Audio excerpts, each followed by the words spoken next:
Hello students, good morning everyone. आपण solution टॉपिकच्या शेवटच्या भागामध्ये आहोत. काल आपण lowering of vapour pressure, elevation in boiling point, त्याचबरोबर हेनरीज लॉ यावरचे प्रॉब्लेम्स सॉल्व्ह केलेले आहेत. ते माझ्या 14व्या लेक्चरमध्ये 15व्या लेक्चरमध्ये तुम्हाला बघायला मिळाले असते. तर आजचं हे आपल्या या सोल्युशन टॉपिकचं आपण शेवटचं लेक्चर घेतोय, 16वं लेक्चर, की ज्याच्यामध्ये फ्रीजिंग पॉइंट, डिप्रेशन आणि ऑस्मॉटिक प्रेशर या दोन भागावरचे प्रॉब्लेम आपण घेतोय. तर आपण उद्यापासून नवीन टॉपिक चालू करणार आहे. आता मला एक विनंती करायची की बरेच विद्यार्थी किंवा बरेच स्टुडंट्सनी म्हणजे chemistry made easy by Hemant Tatlinge या चॅनलला लाईक, शेअर आणि सबस्क्राईब केलं पाहिजे. कारण का तर आपल्याला पूर्ण केमिस्ट्रीचा अभ्यासक्रम तुम्हाला मी यूट्यूबवरती लाईव्ह स्वरूपात घेणार आहे. तर त्याच्यासाठी मला सबस्क्रायबर वाढवणं गरजेचं आहे. तुमचं सहकार्य, तुम्हाला जेवढे अँड्रॉइड मोबाईल मिळतील तेवढ्या अँड्रॉइड मोबाईलमध्ये तुम्ही माझं लेक्चर शेअर करा आणि त्यामध्ये लाईक, शेअर आणि सबस्क्राईब करा. जेवढे सबस्क्रायबर वाढतील तेवढ्याला लवकर आपल्याला यूट्यूब लाईव्ह लेक्चर घेता येतील. 1 तास 2 तास तुम्हाला, जेणेकरून सर्व लाईव्ह लेक्चर घेतल्यामुळे तुम्हाला कुठलाही अडथळा येणार नाही.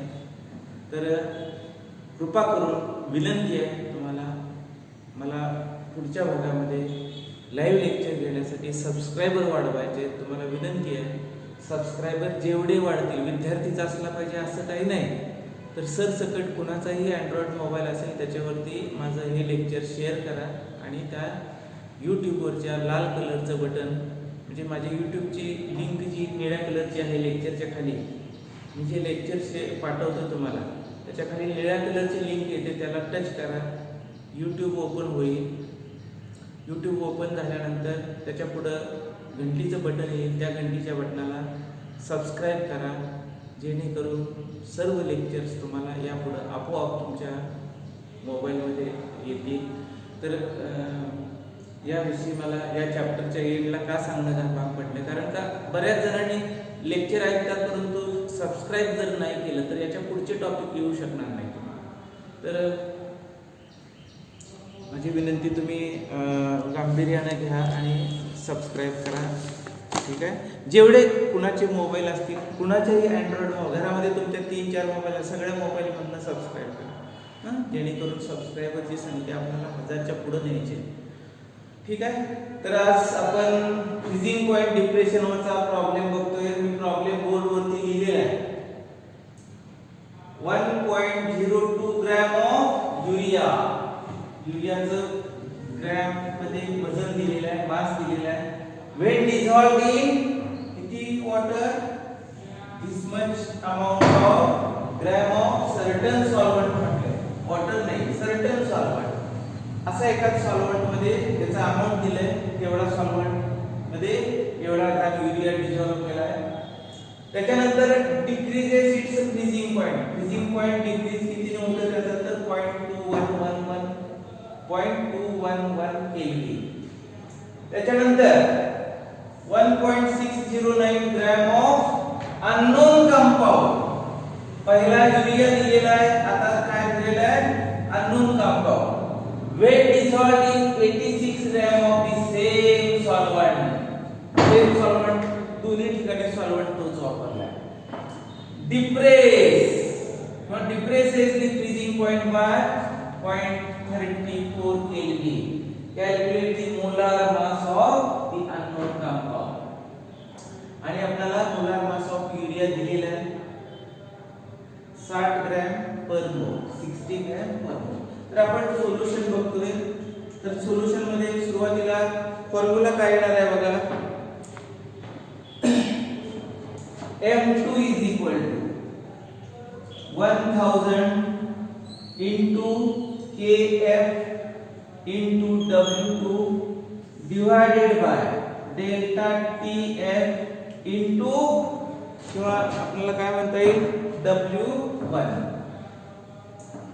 M2 म्हणजे काय molar mass of unknown solute काढायचं आहे आपल्याला. Sorry molar mass of unknown solvent असेल. सॉरी 2 हे आपण सोल्यूट साठी वापरले, 1 हा अंक सॉल्व्हंट साठी वापरला. M2 म्हणजे molar mass of unknown compound हे काढण्यासाठी 1000 into Kf into W2 divided by delta TF into W1. तर आता पहिल्या कंपाऊंडचं आपल्याला काय काय दिले ते बघूया आपण. तर 1 पॉइंट अननोन कंपाऊंड म्हणजे W1 आणि W2 यापैकी काय दिले बघा. गिवन डाटा याच्या अगोदर इथे लिहायला पाहिजे वी हॅव द फॉर्म्युला. त्याच्यानंतर गिवन डाटा काय आहे बघा. W1 W2 त्याच्यानंतर Kf त्याच्यानंतर डेल्टा TF यापैकी काय काय दिले. W1 आता 1 हे सॉल्व्हंट आहे तर सॉल्व्हंट पहिल्या मध्ये किती दिले बघा 98.5 ग्रॅम. W2 किती दिले आहे 1.02 ग्रॅम. Kf म्हणजे decreases its freezing point by 0.211 म्हणजे डेल्टा TF ची व्हॅल्यू दिलेली आहे. डेल्टा TF म्हणजे फ्रीजिंग पॉइंट डिप्रेशन मधला डिफरन्स आहे तर तो किती दिला आहे 0.211 केल्विन. आणि Kf तुम्हाला माहिती नाही किंवा Kf ची किंमत तुम्हाला दिलेली नाही तर ते Kf ची किंमत आपण फाइंड आउट करू शकतो परत पुढे. हे झालं पहिल्या ह्याच्यामध्ये. त्याच्यानंतर म्हणजे काय आहे इथे बघा सबस्टिट्यूशन केल्यानंतर M2 1000 into Kf into W2 ची किंमत 1.02 divided by delta TF ची किंमत 0.211 into W1 ची किंमत आहे 98.5. तर हे आपण काय केलं सोडवलं तर सॉरी M2 म्हणजे मोलार मास ऑफ 1 हे सॉल्व्हंट साठी वापरले 2 हे सोल्यूट साठी वापरले. तर M2 ची किंमत आपल्याला दिलेली असावी. मोलार मास ऑफ युरिया दिला आहे बघा M2 60 ग्रॅम पर मोल. तर इथं M2 ची किंमत आपल्याला 60 ग्रॅम दिलेली आहे. त्यानुसार परत पुढे काय आहे बघा 1000 किंवा Kf is equal to हे सर्व इकडे ना 60 into 0.211 into 98.5 divided by 1000 into 1.02. तर हे आलेलं Kf ची व्हॅल्यू याच्यावरून आपल्याला काढता येईल. त्यानंतर हे पहिल्या युरियाचं झालं. आता दुसरा सॉल्व्हंट अननोन सोल्यूट किंवा अननोन कंपाऊंड आहे तर त्याच्यासाठी पण असाच formula M2 1000 into Kf into W2 divided by delta TF into W1. तर दुसऱ्या कंपाऊंड साठी आपल्याला काय काय दिले बघा. when dissolved 1.609 gram of unknown compound म्हणजे W1 आणि W2 त्यामध्ये 1.609 हे अननोन कंपाऊंडचं मास दिलेलं आहे. dissolved in 86 gram of the same solvent म्हणजे हे 86 ग्रॅम आहे. त्याच्यानंतर depresses the freezing point by 0.34 kelvin म्हणजे डेल्टा TF ची व्हॅल्यू दिली आहे 0.34 kelvin. Calculate the molar mass of the unknown compound म्हणजे इथे काय करायचं सांगितलंय M2 molar mass of solute सांगितलंय किंवा अननोन कंपाऊंड म्हणजे M2 काढायला सांगितलंय. तर आपल्याला जे माहिती आहे ते लिहून घेऊ आपण. M2 1000 इंटू KF ची किंमत माहिती नाही, W2 ची किंमत आपल्याला माहिती आहे 1.609 divided by delta TF 0.34 into W1 86 gram. तर या पद्धतीने आपल्याला हे रिलेशन आलेले आहे. तर M2 काढायचा आहे आपल्याला. तर M1 M2 हे झाल्यानंतर पुढचा भाग जो आहे तो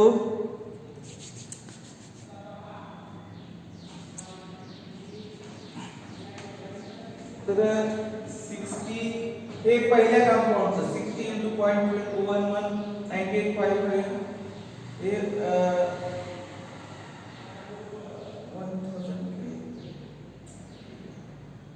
1.02. तर हे 1000 आपण काय करू शकतो, दोन्ही बाजूला आल्यामुळे ते कॅन्सल करू शकतो किंवा हे 1000 KF म्हणू शकता. 1000 into KF is equal to 60 into 0.211 into 98.5 divided by 1.02. that is equal to परत इथे काय येणार, त्याच्या बरोबर हे कंपेअर करायचं आहे. हे युरिया सोल्युशनचं आहे आणि हे अननोन कंपाऊंडचं आहे. तर त्याच्यानंतरचा पुढचा भाग जो आहे तो काय येणार, तर 60 gram into 0.211 into 98.5 divided by 1.02 is equal to M2. हे 1000 कॅन्सल होईल, 1 M2. आता हे M2 हे W1 dash W2 dash delta TF dash M2 dash हे लिहूया. कारण पहिल्या सॉल्व्हेंटला आपण W1 W2 M2 असं म्हटलेलं आहे. तर दुसरं कंपाऊंड आहे त्याला W1 W dash W2 dash delta TF dash M2 dash असं म्हणायचं आहे. तर M2 dash into 0.34 into 86 gram divided by 1.609. तर म्हणजे हे काय आहे इथं 1000 into KF is equal to 1000 into KF 1000 आणि हे KF या बाजूला घेतलं 1000 KF या बाजूला राहिल्यानंतर M2 डॅश हे M2 डॅश या बाजूला इथंच राहणार किंवा हे परत मी तुम्हाला वेगळ्या पद्धतीने मांडून दाखवतो. हे 1000 आणि KF जे आहे तर 1000 गुणिले KF इज इक्वल टू किंवा हे वरच्या बाजूला मी मांडतो 1000 गुणिले KF is equal to M2 dash into 0.34 into 86 divided by 1.609. आता इथं म्हणजेच काय झालं, हे अननोन कंपाऊंडचं हे KF डॅश म्हणूया. इथं KF हे आणि हे दोन्ही एकमेकांशी कंपेअर केलं आपण तर काय होतं बघा, हे बरोबर हे आहे म्हणजे हे बरोबर इथं हे आहे. तर हे दोन्हीचं कंपॅरिझन आपण करणार आहे. तर आता पुढचा भाग जो आहे तो पुसून टाकतो प्रॉब्लेम. तर 60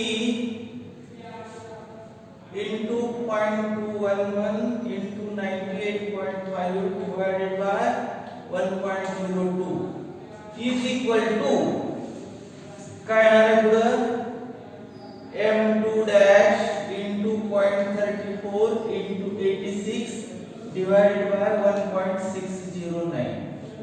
तर आता हे सर्व सोडवलं तर इथं ही व्हॅल्यू जी येते ती आपल्याला 1247.08 divided by 1.02 is equal to M2 dash into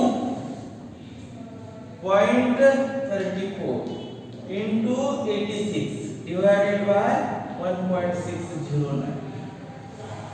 तर आता काय होणार आहे बघा, उत्तर म्हणजे हे जर सोडवलं हे सर्व सोडवलं तर व्हॅल्यू किती येते 1247.01 भागिले 1.02 is equal to m2 dash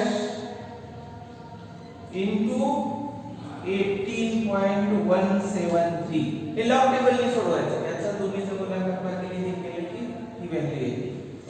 त्याच्यानंतर पुढची स्टेप काय आहे ते याला जर भागलं तर येतं 1222.55 is equal to m2 dash into 18.173.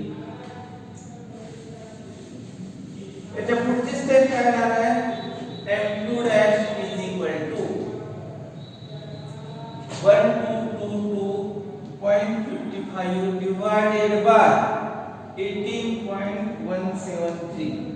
तर हे येतं 62.27. that is gram per mole. हे m2 डॅश म्हणजे काय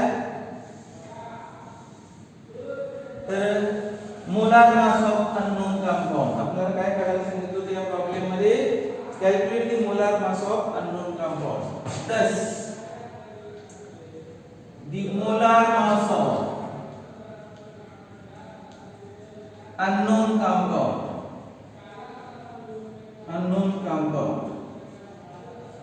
is equal to 62.27 gram per mole. तर अशा पद्धतीने या फ्रीजिंग पॉइंट वरचा प्रॉब्लेम आपल्याला येऊ शकतो.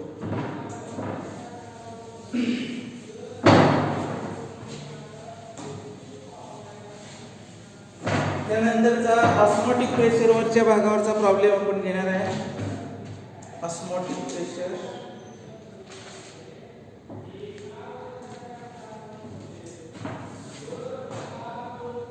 दुसरा प्रॉब्लेम आजच्या भागातला what is the molar mass of a solute if a solution prepared by dissolving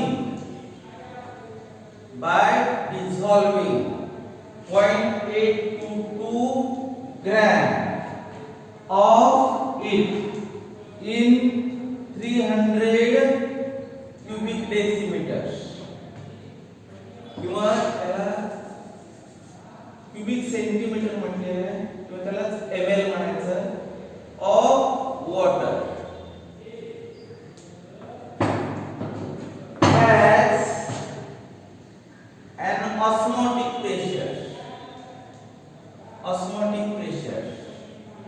of 14.9 millimeter of Hg at 298 Kelvin. तर हा प्रॉब्लेम आपल्याला ऑस्मोटिक प्रेशर वरचा दिलेला आहे. तर प्रॉब्लेम परत एकदा वाचून दाखवतोय. What is the molar mass of A solute. Molar mass of A solute आपल्याला डिटरमाइन करायचं आहे. इफ ए सोल्यूशन प्रिपेअर केले बघा by dissolving this much gram of solute in this much amount of solvent किंवा water म्हटलेला cubic centimetre म्हणजे ml आणि त्याला osmotic pressure किती दिलेले आहे 14.9 millimetre of Hg at 298 Kelvin temperature. We have the formula. अगोदर आपल्याला फॉर्म्युला मांडून घ्यावा लागेल. We have the formula that is m2 is equal to w2RT by pi v. हा फॉर्म्युला आपल्याला झालेला थियोरेटिकल भागामध्ये आपण बघितला. तर याच्यामध्ये आता गिवन काय बघूया आपण. w2 what is the molar mass of a solute if a solution prepared by dissolving w2 म्हणजे 0.88 ग्रॅम it in w1 ची किंमत किंवा मास ऑफ सॉल्व्हेंट किती आहे तर ते व्हॉल्यूम किंवा त्यालाच व्हॉल्यूम म्हणतो आपण W1 मास ऑफ किंवा त्याला 300 ml म्हणजे हे 0.3 क्यूबिक डेसिमीटर. 300 मिलीलीटर म्हणजे 0.3 लिटर किंवा 0.3 क्यूबिक डेसिमीटर.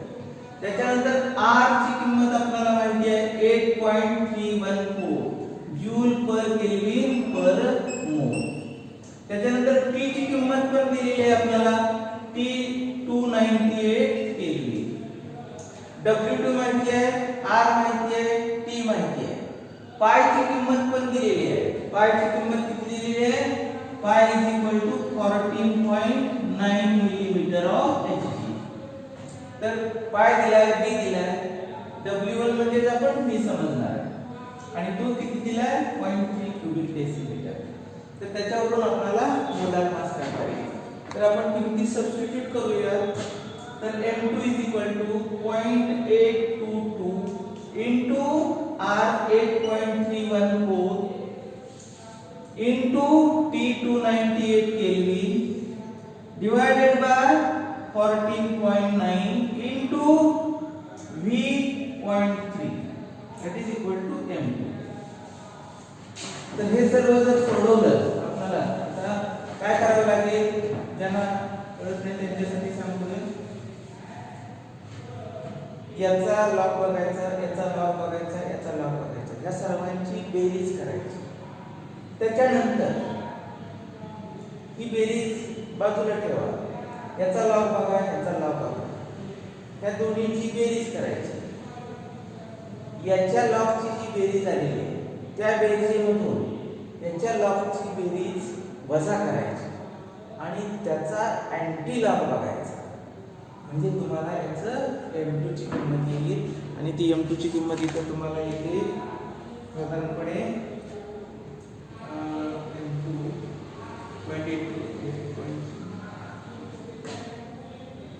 किंवा हे आपल्याला 8.314 जे आहे R इज इक्वल टू 8.314 त्याच्याऐवजी हे लिटर क्यूबिक डेसिमीटर मध्ये दिल्यामुळे हे आपल्याला या क्वांटिटी मध्ये घ्यायचं तरी चालतं. 8.05 हे क्यूबिक डेसिमीटर मध्ये घ्यायचं. तर ही किंमत मग इथे काय करावी लागेल, आपल्याला थोडीशी बदल करावी लागेल.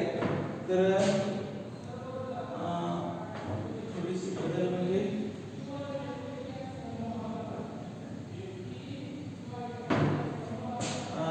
इथं ही व्हॅल्यू आपल्याला 0.08205 घ्यावी लागेल आणि 14.9 मिलीमीटरच्या ऐवजी तर पायची किंमत आहे 14 ग्रॅम म्हणजे ते 760 मिलीमीटर मध्ये किती येतं, तर ते R ची किंमत जी आहे तर 14.9 आहे. तर ते 14.9 डिवाइडेड बाय 760 म्हणजे हे मिलीमीटर ऑफ Hg आहे. तर ते ऍटमॉस्फियर मध्ये करावे लागेल. 760 मिलीमीटर ऑफ Hg म्हणजे 1 ऍटमॉस्फियर. तर त्याचं ऍटमॉस्फियर करायचं असेल तर ते किती करावं लागेल, 0.196 ऍटमॉस्फियर. हे 14.9 काय दिलेलं आहे आपल्याला, मिलीमीटर ऑफ Hg आहे. त्याच्यानंतर 760 मिलीमीटर ऑफ Hg म्हणजेच काय 1 ऍटमॉस्फियर. तर मग 14.9 चं ऍटमॉस्फियर आपल्याला करायचं असतील तर काय करावं लागेल, 14.9 ला 760 ने भागितल्यानंतर 0.196 येतं. म्हणून इथे आपल्याला 0.196 घेतलं पाहिजे. तर मग हे सोडवल्यानंतर येतं तुम्हाला M2 is equal to 342 gram per मोल. तर M2 is equal to म्हणजे molar mass of what is the molar mass of SO2. तर परत रिपीट करायची काय गरज आहे का बघा. तर 0.822 काय दिलेलं आहे आपल्याला, एक सोल्यूट एवढा दिला आहे. ह्या सॉल्व्हंट मध्ये डिसॉल्व केला आहे. सॉल्व्हंट वॉटर आहे. मिलीमीटर ऑफ Hg म्हणजे प्रेशर किती दिले, हे मिलीमीटर मध्ये दिले. मिलीमीटरचं ऍटमॉस्फियर करून घेणं गरजेचं आहे. म्हणून हे 14.9 डायरेक्ट न घेता 14.9 ला 760 न भागले. 760 मिलीमीटर ऑफ Hg पाण्याच्या स्तंभाची एवढी उंची म्हणजे 1 ऍटमॉस्फियर. तर मग 14.9 चं किती होतील तर 0.196 ऍटमॉस्फियर. आणि R ची व्हॅल्यू 8.314 हे जूल मध्ये घेतलेले आहे. आपण इथं ही परिमाणं आपण काय घेतलं हे युनिट्स हे त्याच्यामध्ये ग्रॅम मध्ये आणि मिलीलीटर्स मध्ये घेतल्यामुळे हे पण लिटर मध्ये घेणं गरजेचं आहे किंवा तर ते जूल मध्ये न घेता लिटर मध्ये, म्हणून तीच किंमत 8.314 that is equal to 0.08205 litre मध्ये येतं ते. तर हे लिटर ॲटमॉस्फिअर पर मोल येतं. तर अशा पद्धतीने हा प्रॉब्लेम 2 नंबरचा आपल्याला माझ्या नोट्स मध्ये हा प्रॉब्लेम व्यवस्थितपणे सोडवून आणि समजावून पण दिलेला आहे. त्यामध्ये काय अडचण आहे ते थोडीशी.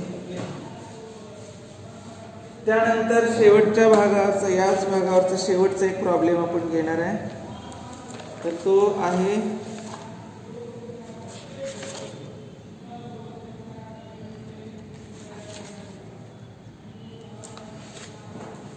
तो प्रॉब्लेम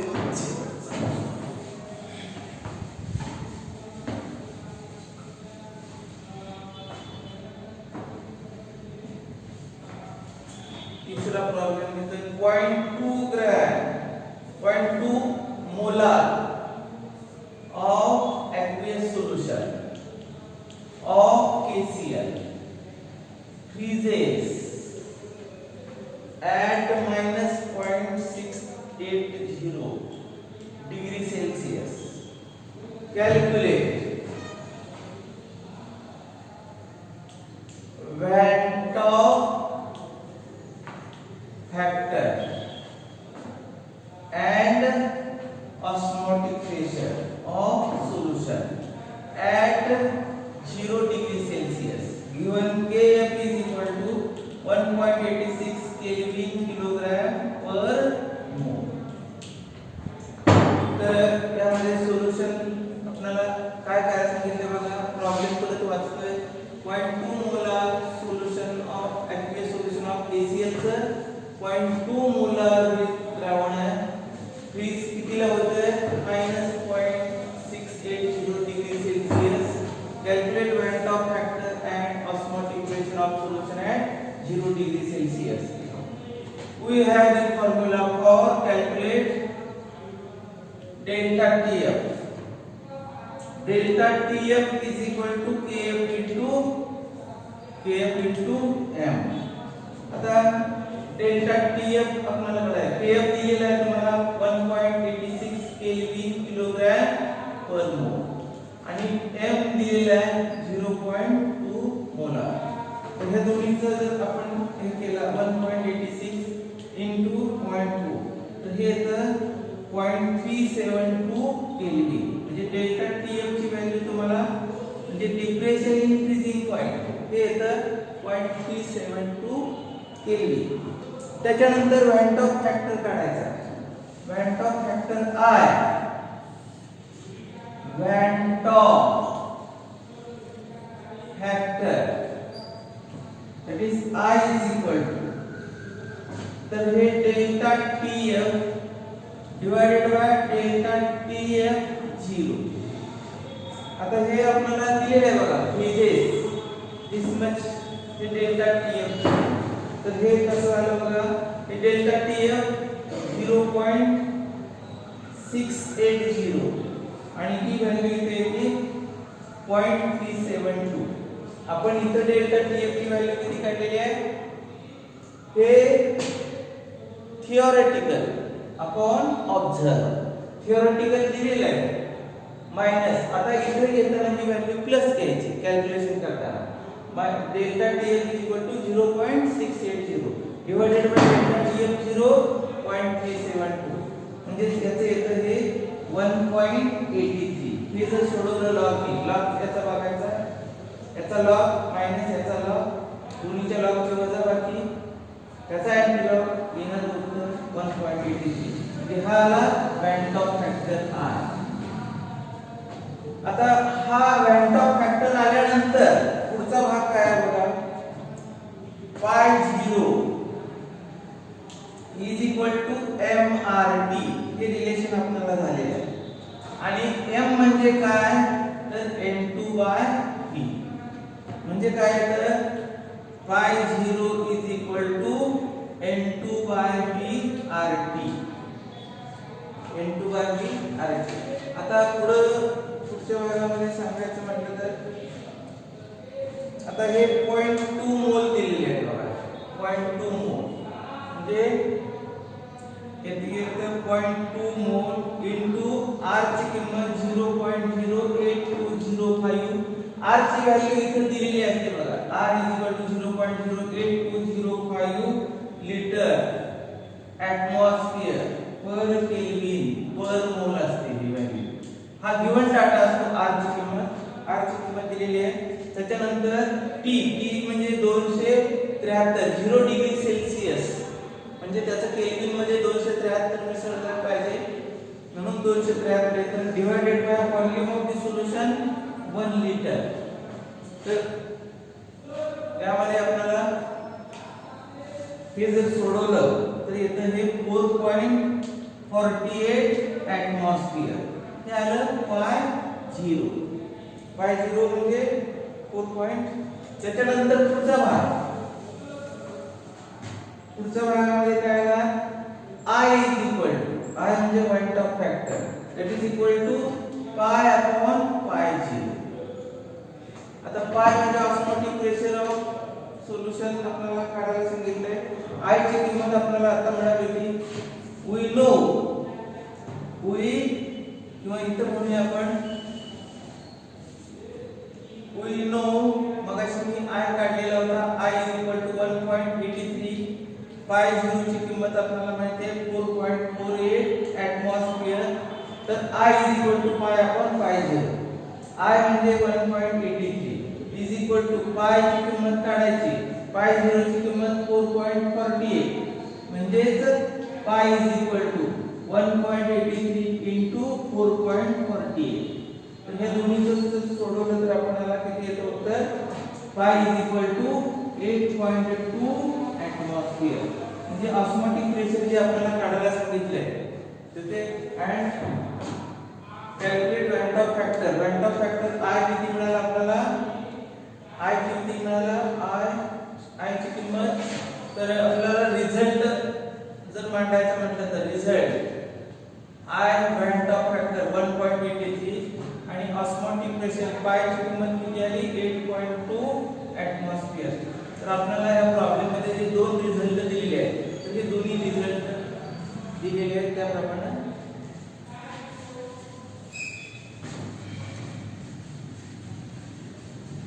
तर इथं या टॉपिक मधले सर्व प्रॉब्लेम्स संपलेले आहेत. उद्यापासून आपण नवीन टॉपिकला सुरुवात करणार.